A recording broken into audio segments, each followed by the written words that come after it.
Okay. So Sharrif Floyd is now gone to the Commanders. Dan Quinn, the sabotage man, is continuing to look at the Cowboys staff and seeing who he can go get. Now, can somebody help me out? I don't know whether or not Sharrif Floyd was a guy that played under Mike Zim or not. Y'all let me know in the chat. I don't feel like looking that information up. But I can tell you that Sharrif Floyd, he worked out really well with my guy Osa Odigi Ozua.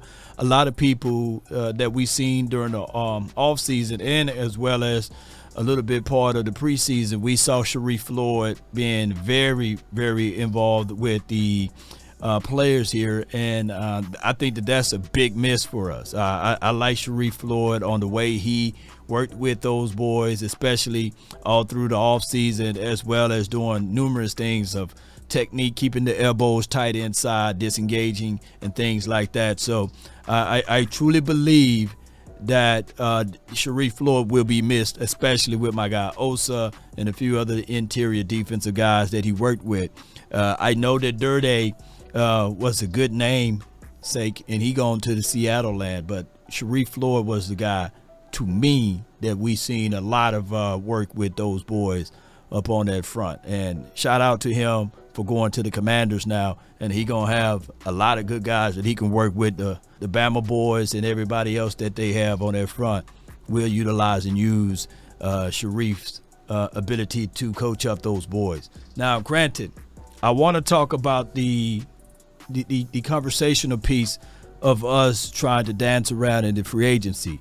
Now, shout out to my guy, Defy Talk. He have a great post on his Instagram talking about one of the guys that could be very serious in contentions if the Kansas City Chiefs don't sign him back. And his name is L'Jarius Sneed. He's a guy that's the Super Bowl winning DB, of course. Got great ball skills. He's 6'2", great height, good length, right at 200 pounds. And he had 2 INTs last season, but he's a gritty guy. He's a over-aggressive guy at times, too. He had 12 missed tackles last season, and he's a guy that you can pay close attention to. The Cowboys are a team to watch if the Chiefs are not able to re-sign him, and that is from Tony Pauline, so pure sources there. So that is good. But my top guys in the DB category, y'all know I love DBs. Out here would be Kenny Moore II. I like him from the Indianapolis Colts. He had about 3 interceptions last year. He's a guy. He's a long guy. He's gritty. He's an in-the-face type of guy. I think he can play press and off. He will be a nice pickup for us. You put Kenny Moore II on this team mixed in with what Trayvon Diggs can do, as well as Deron Bland. That would be a great recipe for us.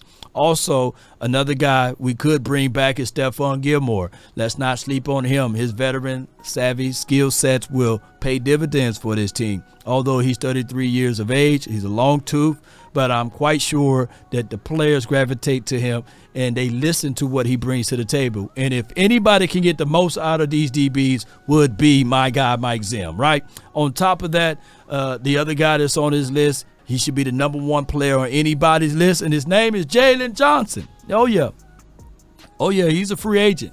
And he had 4 INTs last year. The most impelling stat for me, when you look at his total body of work, passer rated when targeted, is only 33.3. So it's hard to get the ball off when it's thrown to his side of the field. He's a gritty guy. He can play off man. He can play press. He will fit right on into what Coach Zim wants to bring to the table. He will be a guy that you can take strong looks in and play out here, and he will be a guy that you can foresee to put him on the outside, have Trayvon Diggs on the outside, and slide Deron Bland back inside. He would be a guy.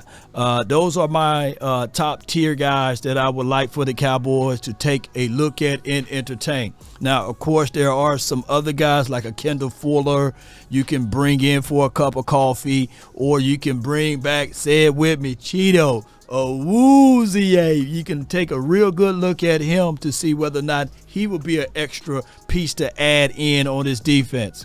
There's so many other things that you can do. And shout out to Steven Nelson. He can be another guy that you can put in on this team for the Houston Texans. He's a free agent here. The list can go on and on, but what we got to do is make sure that this is all right with Mike Zim. He might can get the most out of Nashawn Wright. He might can get the most out of Israel Mukwamu. So we're going to sit back and watch. And then, of course, Al Harris is another guy that, will he be willing to work with any of these guys, or is he rubbernecking over to get to Washington Commanders? Is he trying to go?